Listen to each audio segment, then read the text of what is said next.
Imagine waking up to find your nosy neighbor staking out your yard like it's a crime scene.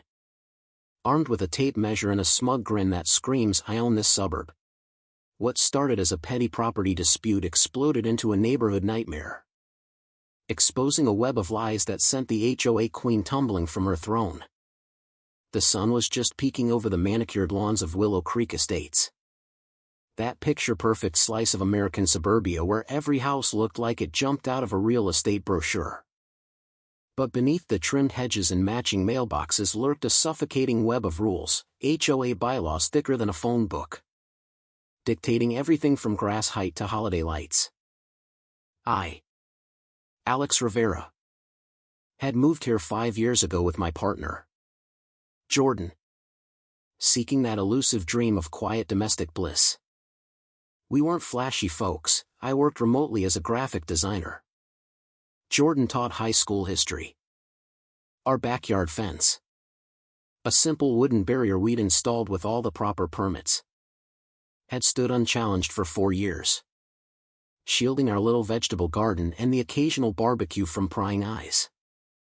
That morning, as I nursed my black coffee on the patio, watching dew sparkle on the tomato vines, I spotted her, Barbara Kensington, the HOA president, striding across my lawn like a general inspecting troops.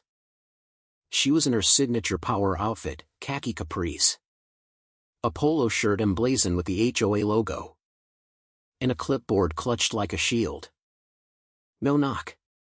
No hello. She just unfurled a neon yellow measuring tape and started jabbing metal stakes into the grass. Her lips pursed in that self-righteous way that made you want to laugh or scream. "Alex. Darling," she called out without looking up, her voice dripping with fake sweetness. "Did you know your fence is encroaching on community property? By a full 18 inches. TSK. TSK. We've got standards to uphold." I set my mug down, stepping out barefoot onto the cool grass. "Barbara, that fence has been here since before your last term renewal. City approved it. Survey checked out. What's this about?" She straightened up, adjusting her oversized sunglasses, and flashed a smile that didn't reach her eyes. "Oh, honey. Standards evolve. I've got the latest county plat right here, shows the line shifted in '92. Your realtor must have skimped on the homework. But don't worry. I'm here to help the community thrive." She tapped her clipboard dramatically, scribbling notes as if documenting a felony. Jordan poked their head out the back door, still in pajamas, rubbing sleep from their eyes. "Everything okay out here?" I waved them off casually.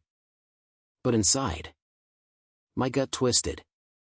Barbara wasn't just nitpicking, she was performing. Like she relished turning everyday life into a battlefield. By lunchtime, an official HOA email pinged in, "Violation notice, immediate compliance required. $300 daily fine pending." Attached were grainy photos of our fence, circled and read like evidence in a bad cop show. I chuckled bitterly to myself, 18 inches. In a world of real problems. This was her crusade. Word spread faster than wildfire in Willow Creek. By evening, whispers rippled through the neighborhood Facebook group, "Alex's fence is devaluing our homes. HOA needs to crack down." Barbara had posted herself. "All polished concern, as your president. I'm committed to fairness. But encroachments hurt us all, think of the property values." Comments poured in. Some from folks I barbecued with, now siding with her out of fear or laziness. Jordan paced the kitchen, phone in hand. "This is ridiculous. Let's just adjust the damn thing." But I shook my head, staring at the screen. "It's not the fence, Jord.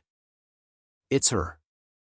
She's been gunning for re-election, and picking on us makes her look tough." That night, At the emergency HOA meeting in the community clubhouse, a sterile room smelling of stale coffee and desperation, Barbara held court like a queen. She projected slides of before and after fence horrors from other neighborhoods. Her voice modulated for maximum empathy. Folks, this isn't personal. Alex is a lovely addition to Willow Creek. But rules are rules.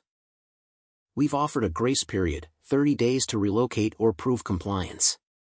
The board, a trio of retirees who nodded like bobbleheads, murmured agreement. 1. Old Mr. Hargrove leaned in. Barbara's right. Can't have anarchy. I stood up, deed in hand, voice steady despite the knot in my stomach.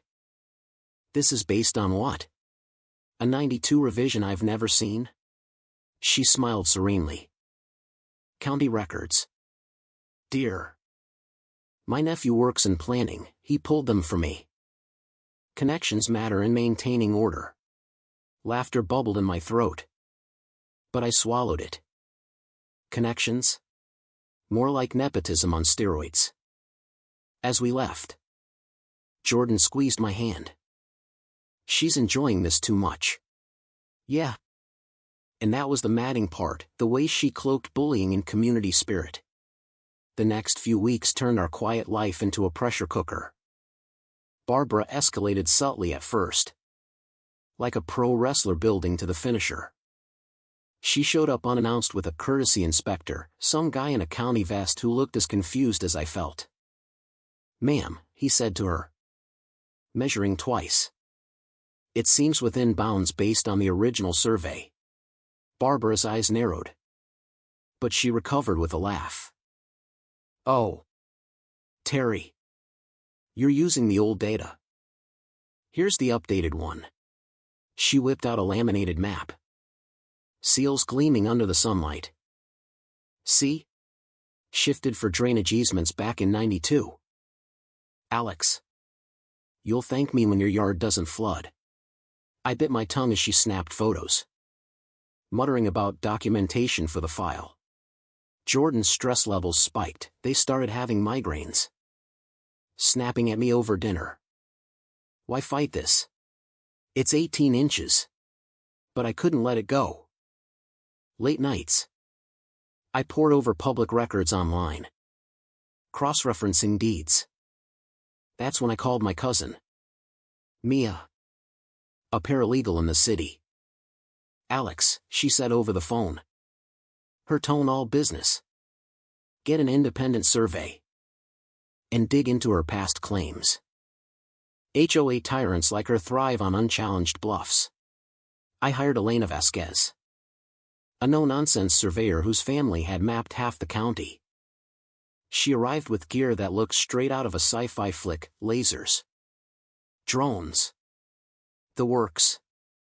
As she worked, Barbara materialized again, this time with a gaggle of neighbors in tow, like a tour guide. See? Everyone? We're ensuring transparency. Elena glanced up, unimpressed. Your 92 map? Doesn't match any archived originals. Barbara's cheeks flushed, but she played it cool. Well, perhaps you need better sources. My nephew assures me. Elena cut her off with a dry laugh. Lady, I've got the GPS logs. Your nephew might want to check his facts. The neighbors shifted uncomfortably, but Barbara pivoted. This is harassment. I'll report this to the board. That night, the Facebook group lit up with her post, sad to see division sown by noncompliance. Let's unite for Willow Creek. Comments turned vicious. Alex is stirring drama. Selfish. I stayed silent, watching, noting who piled on. It was like a social experiment in mob mentality. Hilarious if it weren't so infuriating.